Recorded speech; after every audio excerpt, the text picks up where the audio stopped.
রাধে রাধে বন্ধুরা, কেমন আছো তোমরা? তোমাদের আশীর্বাদে অনেক ভালো আছি। আজকে বানাবো একদম দোকানের মতো নিমকি, মাত্র 20 মিনিটে। তো এর জন্য প্রথমে লাগবে ময়দা, আর এটা ময়দা নেওয়ারই চেষ্টা করবে। এরপরে কালো জিরে আর লবণ দিয়ে খুব সুন্দর করে মিশিয়ে নিতে হবে। এরপরে দিয়ে দেবো সাদা তেল, দিয়ে আবার ময়দাটা ভালো মতো মেখে নিতে হবে। তেলটা মিশাতে হবে আর কি।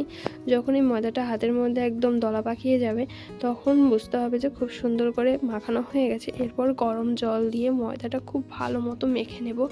আর মেখে নেওয়া হয়ে গেলে 5 থেকে 10 মিনিটের মতো ঢেকে রেখে দেবো।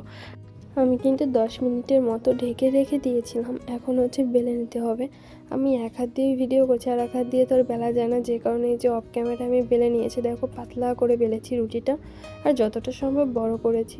এরপরে প্রথমেই আমি এভাবে সোজা সোজা করে কেটে নেব। আপনাদের সাইজ অনুযায়ী নিয়ে নেবেন আপনারা কেটে। আমি এরকম সাইজটাই বেশি পছন্দ করি আর কি।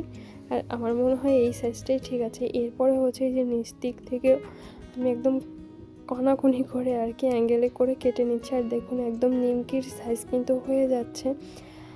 আর এভাবেই কিন্তু আমি সব নিমকিগুলো বানিয়ে নিয়েছি। এরপর ভাজার পালা, আমি তোমাদের দেখাচ্ছি।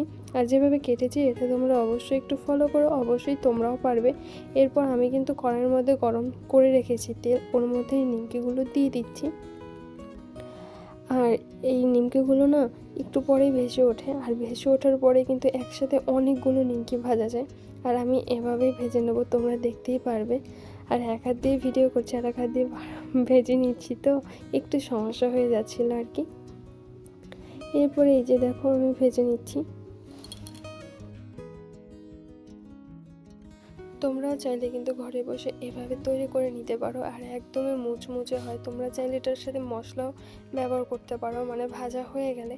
আমার এই যে ভাজা হয়ে গেছে, লাল লাল হয়ে গেছে, এখন আমি নামিয়ে নেব। এখন আবার অফ ক্যামেরায় নামিয়ে নেব, যেহেতু এক হাতের কাজ। তো অফ ক্যামেরায় আমি নামিয়ে নিয়েছি, আর তেল ঝরাতে দিয়ে দিয়েছি। এই যে দেখো, আর তেলটাও কিন্তু খুব শীঘ্রই একদমই টেনে যায়। আর আমি এটার সাথে কোনো মশলা ব্যবহার করব না। তোমরা চাইলে এর মধ্যে একটু লঙ্কার গুঁড়ো মিশিয়ে নিতে পারো, আর মৌরি গুঁড়ো মিশিয়ে নিলে কিন্তু অনেক মজা হয় খেতে। তো আমি এভাবেই খাবো, আর খুবই মুচমুচে হয়েছিল। এই ভিডিওটি এই পর্যন্ত কেমন হয়েছে